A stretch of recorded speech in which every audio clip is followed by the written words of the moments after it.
Welcome to your first lesson that I'm going to try and do online here. As you can see, this is quite the setup I got going. I got my phone hanging over the page, and right now this is the best I can do. So hopefully this will work in the meantime. If I can come up with a better plan, that'll be what's happening next. All right. So thanks for bearing with me, and we will get into our new topic here. In our new topic, our first topic in the new unit, is Introduction to Vectors. So a lot of you will know this if you have already taken Math 10C. If you have not, some of this will be new to you. All right, so I'll try not to go through it too quickly, but I also try not to waste your time either. So when we're analyzing right triangles, remember a right triangle is one with a right angle. We have three different angles. We always know we're going to have one at 90 degrees. Then we have angle A and angle B.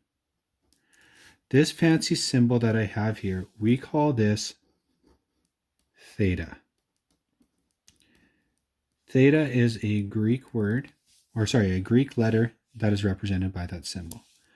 We use theta to represent an unknown angle.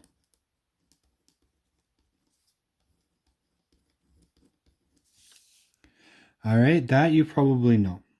We use this then to move on to the Pythagorean theorem.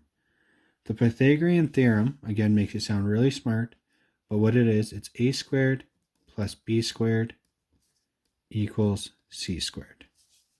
This is what's given to you on your formula sheet.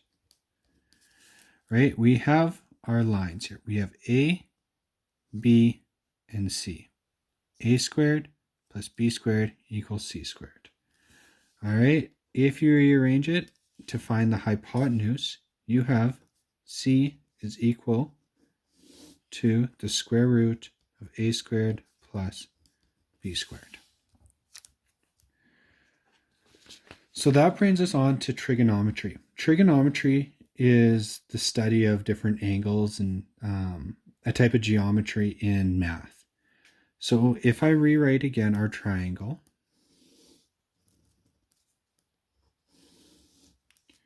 we have side A, side B, and side C. We usually make C our hypotenuse. All right, we also have angle A, B, and C. These we write as opposites of the angles and the sides. So capital B will be our angle, lowercase b will be the opposite side. Same with A and C. The other thing we need to remember while we're doing this is called SOHCAHTOA.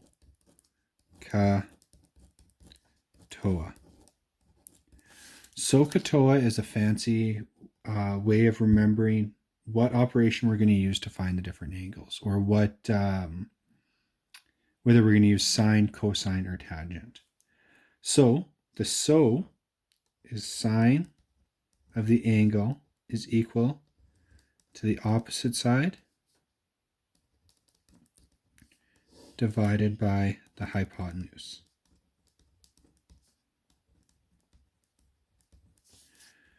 So is SOH, SOH.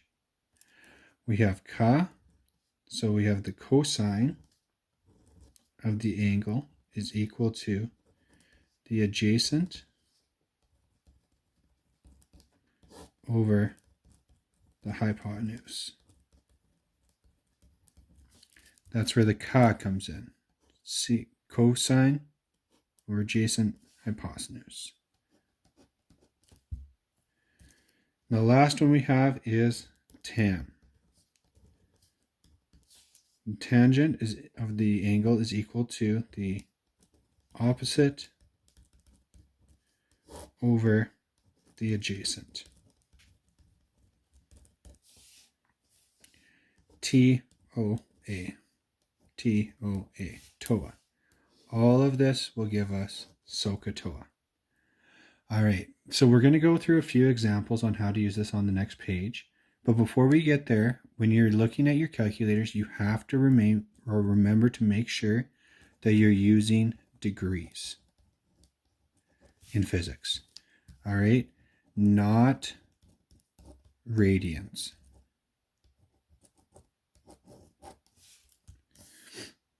Good. So moving on to the next page, we want to solve for the missing signs of the angles in the following triangles. So again, we always want to remember, I'll put it at the top of my page, SOHCAHTOA. If we're looking at example A, we have angle D is 63 degrees. Angle E, we don't know. We know the hypotenuse is 210 meters. We don't know the opposite side of E, and we don't know the opposite side of D.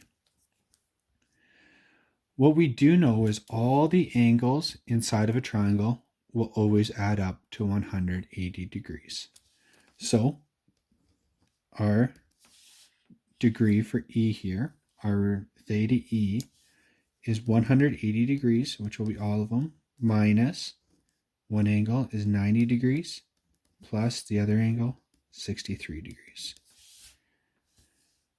When you figure that all out, theta will equal 27 degrees. So theta equals 27 degrees. All right, when we're solving for D, this is where we're using our SOHCAHTOA trick. We want to find this line here, and we know that that is the opposite of 63 degrees. So if we take the sine of 63 degrees, our trick for sine is opposite over hypotenuse. So that's going to equal their opposite, D, over the hypotenuse is always the long line, 210 meters. From here, we rearrange our formula to solve for D. So we're going to multiply both sides by 210 meters, and D is equal to 210 meters times the sine of 63 degrees. The length of side D will then equal 187 meters. We can do the same thing when we're solving for side E. This time I'm going to show you how to use cosine though. So when we're using cosine, we have the cosine of 63 degrees is equal to the adjacent over the hypotenuse. So adjacent means beside. 63 degrees, we have the adjacent over the hypotenuse. We have E over 210 meters. From there, we rearrange the same way we did before. We have E is equal to 210 meters times the cosine of 63 degrees. When you plug that into your calculator, you will get E is equal to 95.3 meters. Now we know the length of all three sides and the measurement of all three angles. We can do the same over here. If you are comfortable with this, feel free to fast forward in the video. If not, I will show you again as well with side B. With example B. So with example B, we are given the length of two sides, but not the hypotenuse, and we are also only given one angle, which is a right angle. We know this is 90 degrees. All right, so we have angle A, that means side A is equal to B. We have angle B, the opposite is side B is equal to 6. 90 degrees is C, but we don't know the length of the hypotenuse. So to find the length of the hypotenuse, we are going to use the Pythagorean theorem. We're going to use A squared plus B squared equals C squared. Or when we rearrange that, C is equal to A squared plus B squared. It's equal to the square root of A squared plus B squared. So when we plug in, a is equal to 8. So we have 8 squared plus b is 6. 6 squared. Take the square root of all of that. When we solve, we find that c is equal to 10. We still need to find the angle A and theta B. So for angle A or theta A, we can use either SO, CA, or TOA. We can use sine, cosine, or tangent. The reason we can use whatever we want is now we know all three sides. So I'm going to use tan this time because that's one I haven't used. So the tangent of A is going to be equal to the opposite over the adjacent. So when we're looking at A, the opposite is 8 divided by the adjacent is 6. 8 over 6. We want to get A by itself, and in order to do that, we have to use the inverse tan. The inverse tan you can find on your calculator by pushing second and then pushing the tan button. So the inverse tan of 8 divided by 6. A is going to equal 53 degrees. Now for the last one, theta B, the last angle we need to find. We have different ways we can do this again. We can use either sine, cosine, or tangent. It doesn't matter. I'm going to use tangent again, just because those are the numbers that were given, and they're not the one we calculated. So the tan of angle B is different this time. On angle B, the opposite is 6 and the adjacent is 8. So we are going to find the tan of B is equal to 6 over 8. It's equal to 6 over 8.